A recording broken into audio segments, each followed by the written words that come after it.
Бүгін жұмға 27 август эфирда Соба докунары телевидениесі. Отны информацион программасында сізді мен Раиля Ғалявины сәлемлейм. Хайырлы кеш біздің бүгінгі шығарылышта. Бусағада яңа оқу йылы Буатнада оқытушыларының август конференциясы өтті. Бала шақта алған білім тошқа язған сөз білен бір районда әдәби алан оқуларында жеңген балаларыны құтладылар. Мал табибы, китап язучы автор, Өлкәннәр клубы жетәкчесе, 70 түрлі һөнәр иясе Габит Фәрхетдинов 75 яшьлек туган көнен каршылый.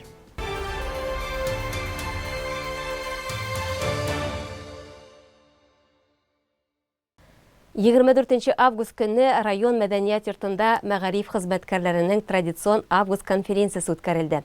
Киңәшмә эшендә Саба муниципаль районы башлыгы Рәис Миннеханов, Татарстан Республикасы мәгариф һәм фән министрлыгының өстәмә белем бирүне үстерү бүлеге җитәкчесе Роза Шаяхмәтова, Казан Идел буе федераль университетының филология, мәдәният ара коммуникациялар институты директоры Рәдиф Җамалетдинов та катнашты.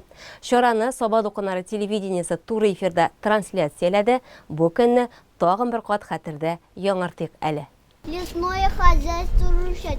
Это стоит уважения, все должны понимать. Конференция кунаклары район мәдәният йортына зур күргәзмә аша үтте. Байлар сабасында Шәмәрдәндә эшләүче балалар бакчалары, район мәктәпләрендә соңгы вакытта булган үзгәреш, яңалыклар, аларның нинди сулыш белән яшәвен күргәзмәгә күз төшереп тә аңларга мөмкин. 2021 ел туган телләр һәм халыклар бердәмлеге, фән һәм технологияләр елы. Бу темага күргәзмәдә киң урын бирелгән. Русские, башкиры, татары и мадвар, весмуглые и русы, дружные всегда. В Татарстане на земле родной живем мы все большой единой семьей. Өстәлләр көзге муллык мәктәптә җитештерелгән продукция кул эшләнмәләре белән сыгылып тора. Олы Кибәче урта мәктәбе районда иң күп яшелчә үстерүче белем учагы. Күргәзмәдә дә үз продукцияләре белән бизәгәннәр. Без бүгенге конференцияга үзебезнең мәктәп ян тәҗрибә участогыннан алынган уңышны һәм туган телләр, халыклар бердәмлеге елы уңаеннан күргәзмәбезне шул уңайдан әзерләдек. Монда инде безнең бакчабыз Саба районы мәктәпләре арасында иң зур бакчаларның берсе. Анда без бик күп төрле бүлекләр булдырдык һәм шуннан бик күп уңыш алабыз. Ул уңышны сатып мәктәбезгә акча кертәбез. Балалар белән, укытучылар белән бергә эшлибез. Яңа уку елында яңа өметләр белән керәбез. Алла бирсә, исән-сау, авыртмыйча, матур итеп эшләргә язсын. Гимназия коллективы да бердәм яхшы кәеф белән килгән, кунакларны җәй буе укучылар җыйган үлән чәе белән сыйладылар. Кәефләр бик яхшы, менә шушындый матур күргәзмә әзерләдек. Укучыларыбыз тальянда уйныйлар, укытучыларыбыз менә чәчәкләрдән күргәзмә ясады. Һәм инде без быел җәй буе балалар белән чәй үләннәре җыйдык. Шушлардан чәйне дә тәкъдим итәбез.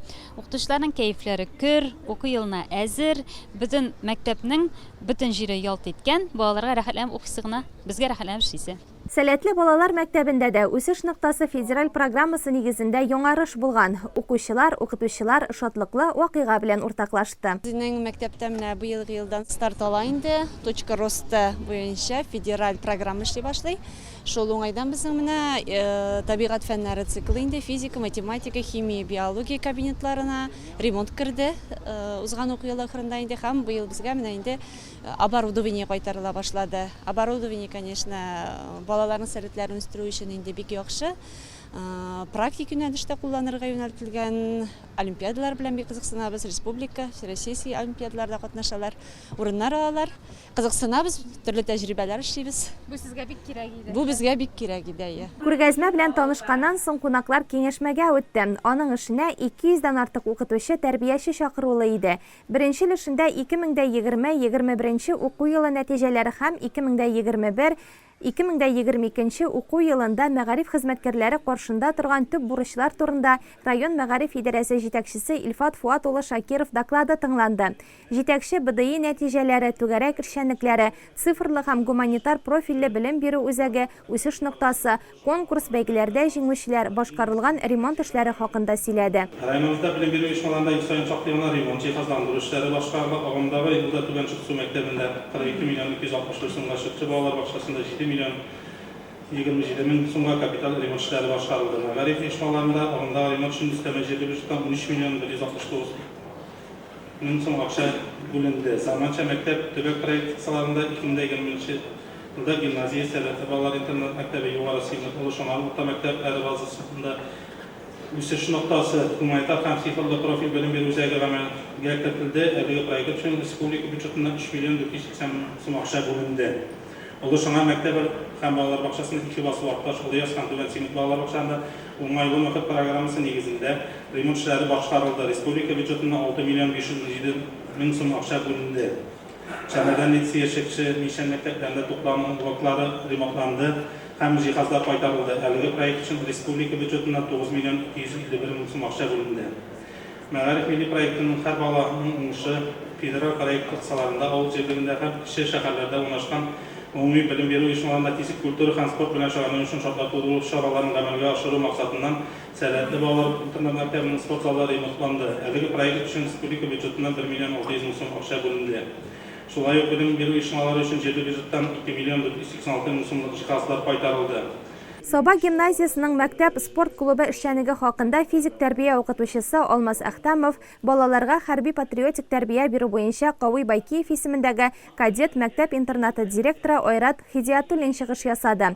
Бүгенге көндә бу мәктәпкә республиканың 8 районыннан, күрше Киров өлкәсе, Марий Эл, Удмуртия республикасыннан килеп белем һәм хәрби тәрбия алалар. Мәгариф һәм фән министрлыгының өстәмә белем бирүне үстерү бүлеге җитәкчесе Роза Шәяхмәтова Татарстан белем бирү дәрәҗәсе буенча Рәсәйдә беренче эшлектә, моның белән генә тукталып калмыйча, һәрвакыт үсештә булырга кирәк дип ассызыклады.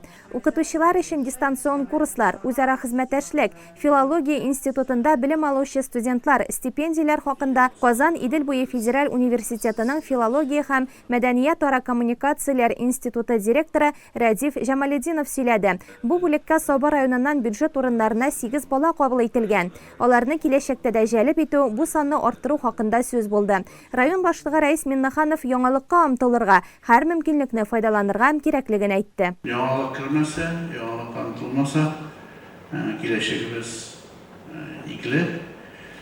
Без аны беренче тота алмыйбыз, бездән беренче тормый. Бөтен дөнья берсе белән берсе халык бәйле. Һәм инде кем беренче вакытны авыр. Дөресен әйтергә кирәк, нидер бүгенгә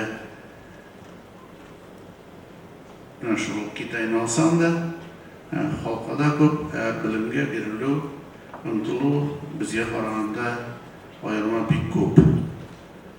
Менә мин инде әйтеп киткәнем бар, Китайда булдым.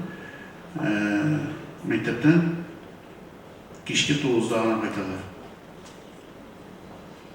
Иртә башлап барып, бөтен көне уза мәктәптә, физик нагрузкада, дәреслек әзерләүдә. Киңәшмә ветеран укытучыларны, тәрбиячеләрне лаеклы ялга азату, яшь белгечләрне район укытучылары сафына кабул итү белән дәвам итте. 20дән артык яшь укытучы бу конференциядә беренче тапкыр сәхнәгә күтәрелде.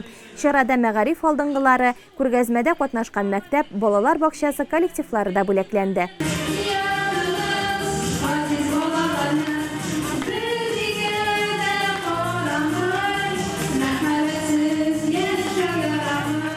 Озак еллар район ветеринария станциясы җитәкчесе булып эшләгән Габит Фәрхетдинов лаеклы ялга чыккач тагын да актив тормыш белән яши башлады.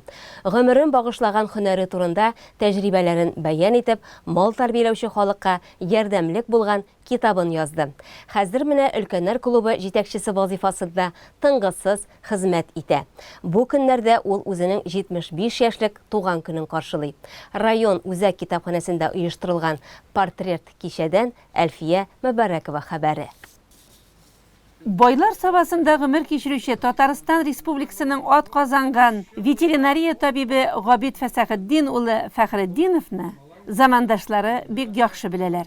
Ул гомер юлын бик күпләргә үрнәк булырлык итеп кора һәм 75 яшьлек туган көненә шатлыклар белән килә. Юбилей дигән нәрсә ул бер тукталып, уйлану, фикерләү, үзенчә нәтиҗәләр ясау, шатлану, кайбер нәрсәләргә борчылу, бөтенесе бергә инде. Габит абый менә Артка карагач, гомер матур үтелгән. Без аның барсын да күреп торабыз. Үзегез нинди бәя бирәсез? Бәхетле кеше мин. Әлегә. Алдагысын Алла белә. Шул гына. Үзегезнең һөнәрегезне дөрес сайладым дип уйлыйсызмы? Менә үткән елларга карагач. Hiç үкенеч юк. Дөрес сайлаганмын. Төрле уровеньларда, төрле дәрәҗәләрдә эшләргә туры килде профессиям буенча. Гади ветврач булып башладым колхозда. Начальник ветстанция булып тәмамладым. Нәрсәгә монда үкенергә? Лабораториядә эшләдем 15 елга якын. Заведующий ветлаборатория булып. Нәрсәсенә үкенергә? Иҗат иттек. Нәтиҗәм шул. Китабым яшьләргә кала. Менә шул бернинди үкенечләр юк, шатлыклар гына. Кичә район үзәк китапханәсенең уку залында Шал ветеринар кыссалары китабы авторы, Өлкәннәр клубы җитәкчесе Габит Фәсәхетдин улының 75 яшьлек юбилеен билгеләп үттеләр. Кичәне районыбызның танылган җырчысы Гөлҗилә Нурмөхәммәтова белән баянчы Айнур Габдулхаков башлап җибәрде.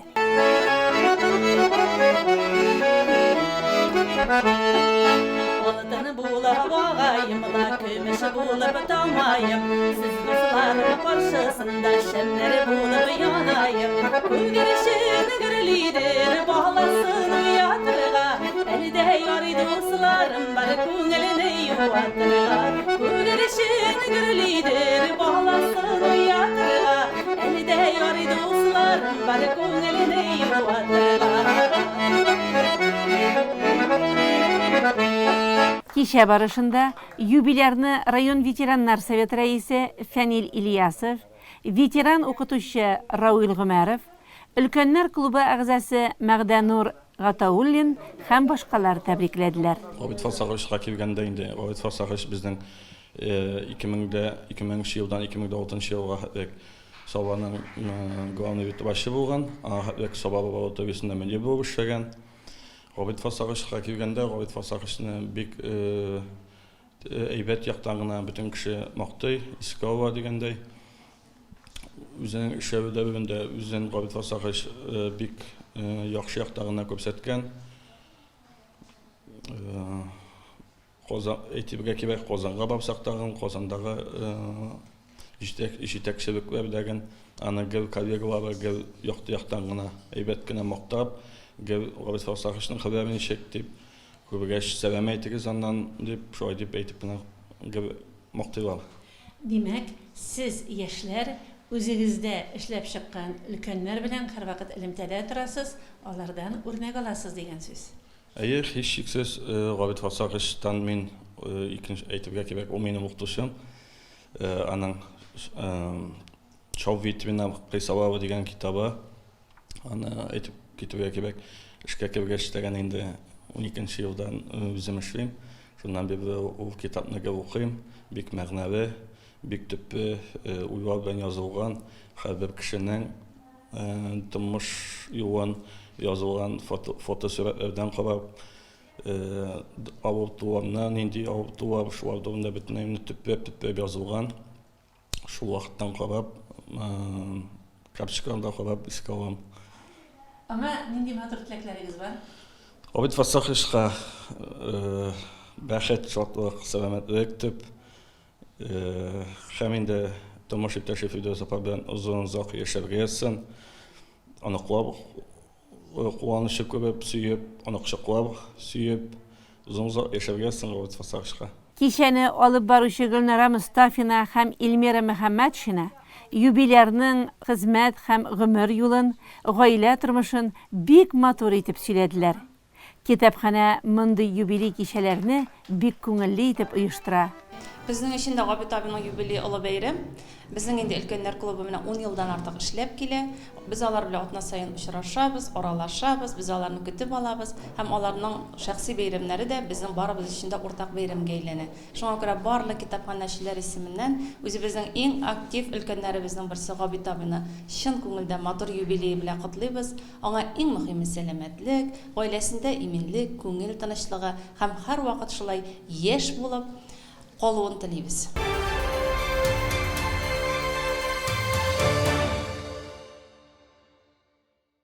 Балаларның каникулы тәмамлану алдында, җәйнең соңгы көннәрендә күңел моңсулык белән тулса да, яңа уку елы, күптән күрешмәгән сыйныфташлар, укытучылар белән очрашу теләге мәктәпкә дәшә.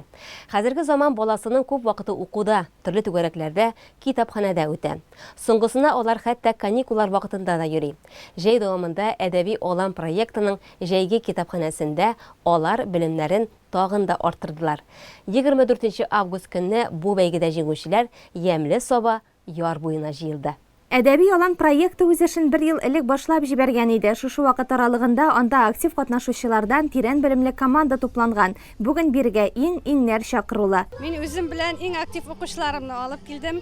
Алар шушы бәйрәмгә алдан әзерләнеп, биремнәрне үтәп, шушы бәйрәмгә инде алдан көтеп алып килделәр. Җәйге китапханә 2021 бәйгесенең шартлары гади. Шушы исем белән дәфтәр башлап укыган китапның авторын, исемен, кыскача берәр өлешен язарга кирәк. Балалар аны үз фантазияләре белән бизәгәннәр. Үзә китапханәнең шәхси Instagram битендә язучыларның тормыш юлы, хикәяләр, шигырьләр һәм иҗатына кагылышлы викторинада катнашып, җавапларын дәфтәргә язу. Бу бәйгенең соңгы шарты. Безнең әдәби алан проекты бар, балалар өчен махсус эшли торган. Ул ел әйләнәсендә эшли, һәм без балалар белән махсус дәфтәрләр башлап, шушы дәфтәрләргә язып барабыз. Җәйге өлешен без аны җәйге китапханә дип атыйбыз. Һәм җәй көне без дүшәмбе көнне нинди дә булса язучы, шагыйрь турында мәгълүмат бирәбез үзебезнең Instagram битебездә, Соба библиотекада. Инде чәршәмбе көнне аның шигырьләрен урнаштырабыз. Узган ел инде без аның шигырьләрен бастырып чыгарган идек. Быел инде без аны аудио язмаларда тәкъдим иттек үзебез укып.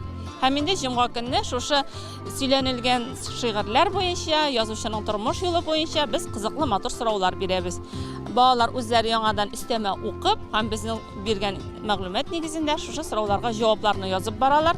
Аларны бик матур рәсемнәр белән бизиләр, шушы шигырьләрнең, әсәрләрнең эчтәлегеннән чыгып, һәм үзләре укыган китапларны да язып баралар.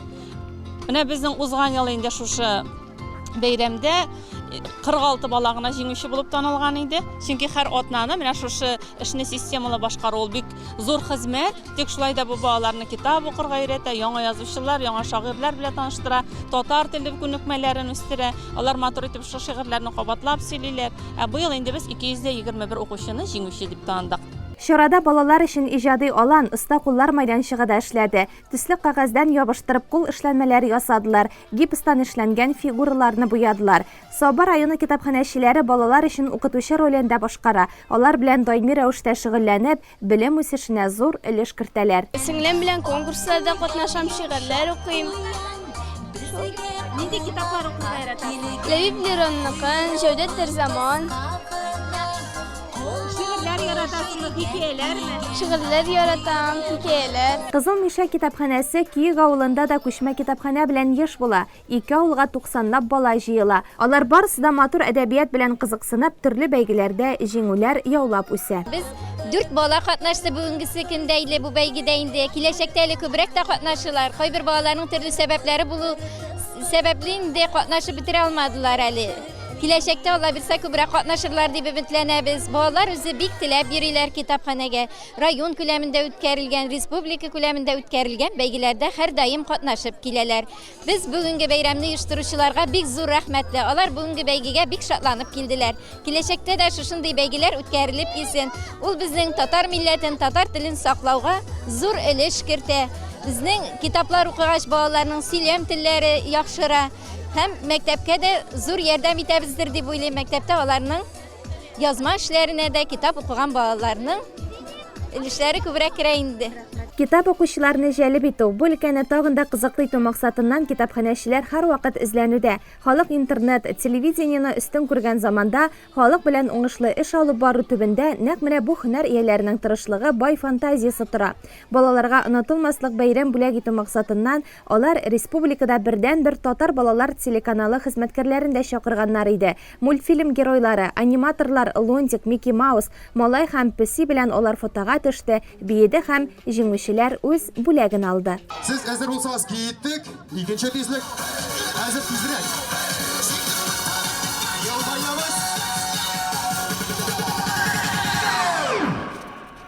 Опан Gangnam Style. Gangnam Style. Җәй белән сабулашу көннәре килеп җитте. Ул үзенең җылы көннәре, тансык яңгырлары, җиләк-җимеш, яшелчәгә бай, мул бакчалары белән истә калачак.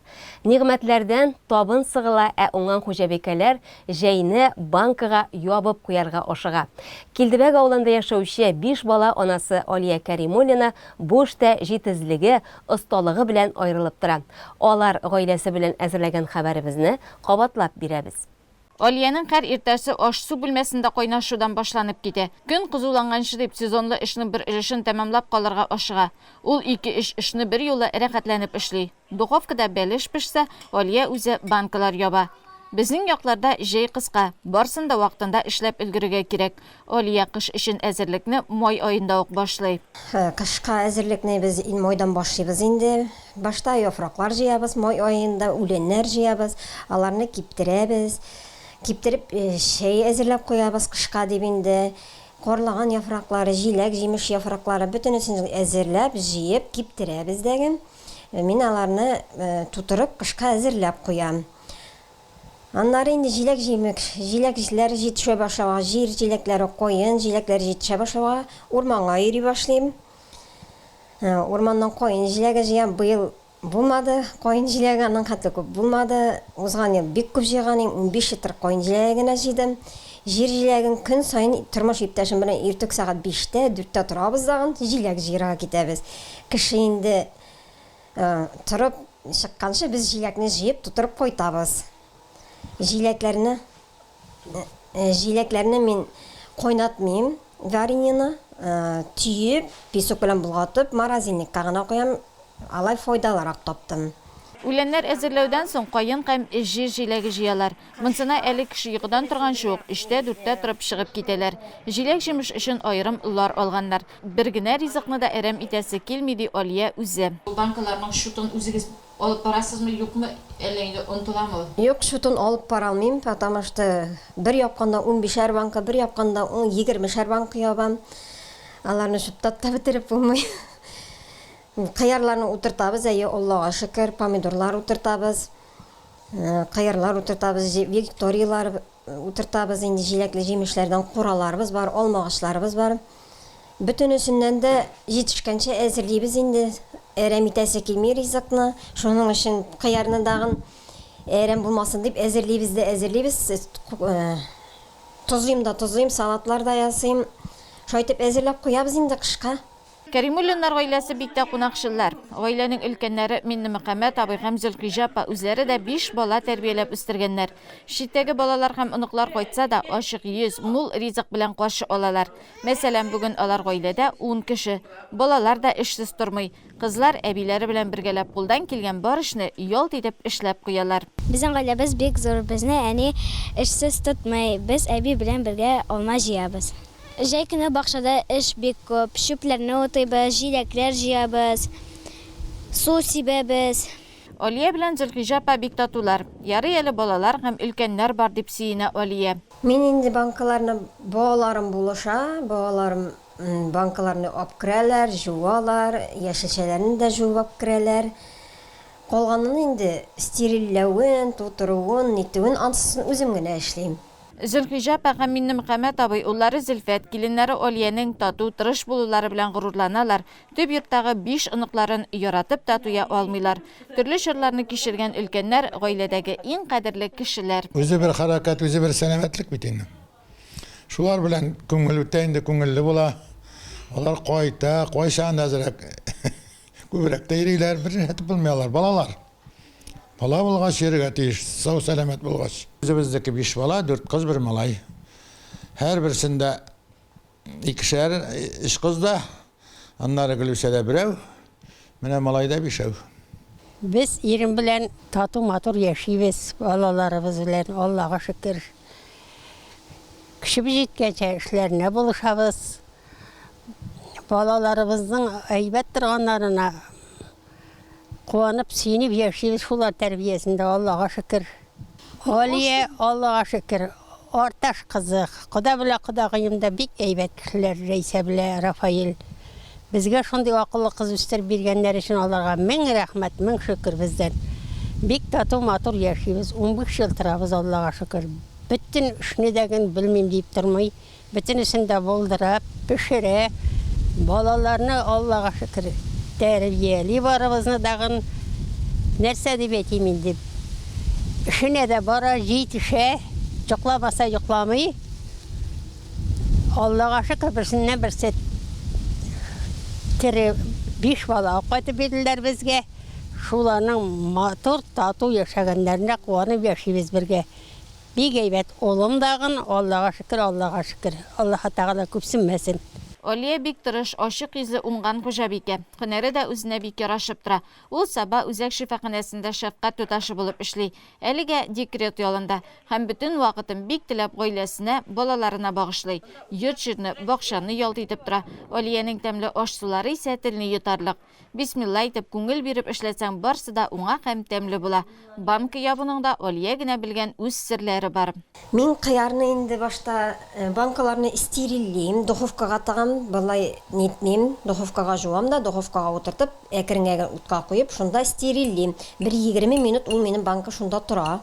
Банкаларны алам дагым, шайтып тизип коям дагын, қуарлыган яфракларын, укропларны, сарымсакларны мен уксуска салып, шунда тизгене салам дагын, алып банкаларга тутырам. Дагын тузын, писөгін салам дагын, қиярны тоже уксуста ашпарит етіп алам дагын, банкаларга тутырып коям дагын, үстіне су салып, капкашын стериллеп, банкаларга каплыйм аннары. Bu nege şın мәгънәсендә киленнән уңган. Олия барсында җайлап килеп тора. Шуңа да бергәләшеп гөр килеп тыныч, имин тормышка сөенеп яшиләр. Алга таба да шулай дәвам итсен иде. Жәй буе яшь җилкенчәкнең күңеле урамга, дуслар, сөйгән яр янына ашкына. Кичке якта ямьле саба яр буе парклар яшьләр башкаруындагы матур җырга күмелә. Без саба яшьләренең үзләре белән аралашып, эфирга матур язма әзерләгән идек. Бу күңеллекне хәтерләрдә тагын бер кат яңартыйк әле.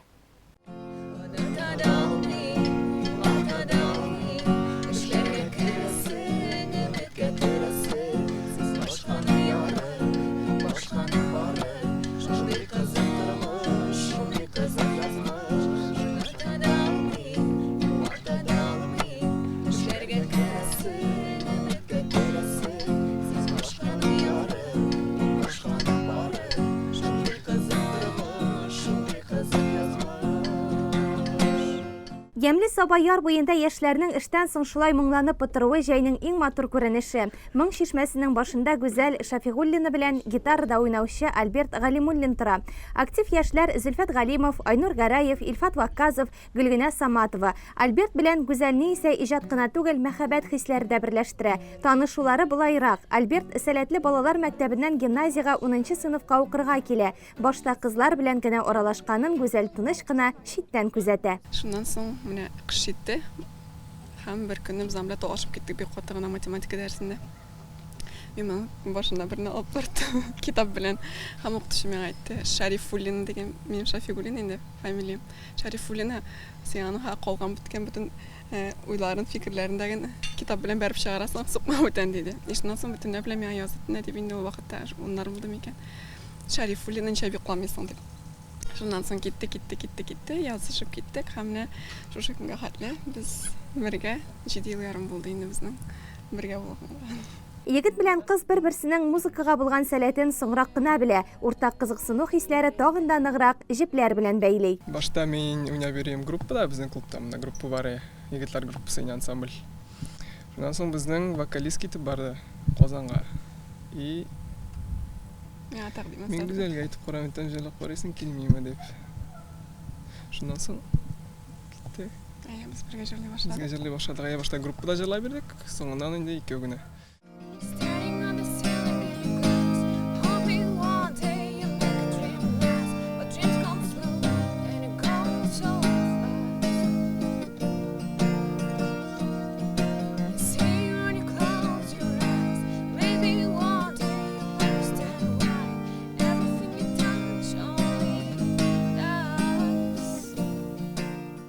Бу аларның иң яратып башкара торган җырлары. Гомумән, репертуарларында 50дән артык җыр бар. Чыгышлары да Соба җирендә генә шикләнеп калмый. Без менә шул ансамбль белән, группа белән җыелышканда төрле концертларда, шушы үзебезнең клубта булган концертларда чыгышлар ясыйдык. Авылларда төрле. Мәсәлән, безнең организациялар концертларында тагын Кузында выступать булдык. Без икәү шулай үзебез. Кафеларда, рестораннарда. Икәү. Йөрдек. Үзебезнең яраткан шөгылебез белән акча эшләп йөрдек. Район китапханәсе каршында эшләп килүче библиопатия проектының да яшьләр даими кунаклары. Бергә очрашып аралашу кички ялны күңеллегенә түгел, файдалы да итә. Хәзерге көндә китапханәдә яшьләр белән эшләү яңа алымнар таләп итә. Күп вакытта яшьләр китапханә күңелсез урын дип үткәндәге кичерешләр дип уйлый. Ләкин Саба район үзәк китапханәсе бу карар белән ризалашмый. Шул максат белән без 2018 елда өр-яңа библиопатия проектын оештырдык. Проектның төп максаты булып яшьләрне китапханәгә тарту иде. Аларда китапларга карата кызыксындыру уяту, яшьләрне кызыксындырган темаларны күтәреп, алар белән аралашу, сөйләшү иде. Менә проектның беренче утырышы безнең тренинг формасында узды һәм мавыктыргыч танышулар белән башланып китте. Инде кичәнең үзенчәлеге чакырылган кунаклар да иде. Ул Альберт Галимуллин һәм Гүзәл Шафигуллина. Алар үзләренең берсеннән-берсе матур җырларын җырладылар һәм иң мөһиме шагыйрә Гөлүсә Шахбанның мәхәббәт темасына багышланган шигырьләрен музыка астында укып киттеләр. Библиопатия проекты яшьләрдә бик кызыксындыру уятты һәм китап укучылар арасында яшьләрне арттырды. Бүгенге көндә дә проект үзенең эшен дәвам итә һәм библиопатия проектына килергә теләүчеләрне без китапханәдә көтеп калабыз. Безнең яшьләр һәр яклап талантлы. Спортта беренче, театрда куялар, КВНда да сынатмыйлар. Сәхнәдә дә аларга тиңнәр юк. Бүгенге көндә яшьләр сәламәт яшәү рәвеше алып баралар. Күңелле, матур җырлар белән, гитарага кушылып, баян белән кич утырулар, элеккеге үткән әби-бабаларыбызның җырларын яңартып, шуларны җырлап, спорт белән дә шөгыльләнү читтә калмый. Яшьләр булдыра. Дискотекалар сагындырамы? Бераз бар, әмма дә ләкин менә бу матур моңлы баян көйләре дискотеканы баса, күңелгә күбрәк баян моңнары якын. Альберт ДНС кибетендә Гүзәл Соба аграр көллиятендә эшли. Бу көннәрдә алар 13 август көнне булачак туйларына әзерләнәләр. Иҗади планнары да бар. Шушы эшебезне дәвам итеп, бергә Дус тоту яшәп. Җырлауны бер дә туктатасы килми, җырлап уйнап. Шуның белән бәлки менә эшебезне дә шуның белән бәйләргә дип уйлыйбыз, әйме? Аларсы. Кояш җир тирәли әйләнгәндә тормыш дәвам итә. Яңа гаиләләр барлыкка килә, сабыйлар туа. Яшьлек иң истә калучан күңелле вакыт. Соба яшьләре аны менә шулай үкенмәслек итеп уздыра белә.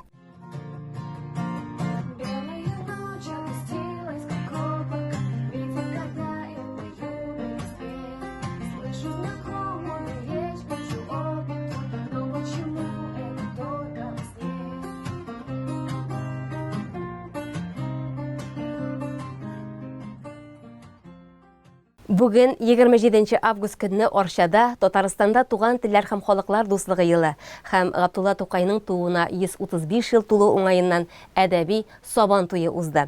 Әлеге чара гыйнвар һәм апрель аенда үткәрелгән әдәби марафон, авылым гүзәллеге бәйгеләренең финалистларын бүләкләү тантанасы милли бәйрәм форматында үткәрелде.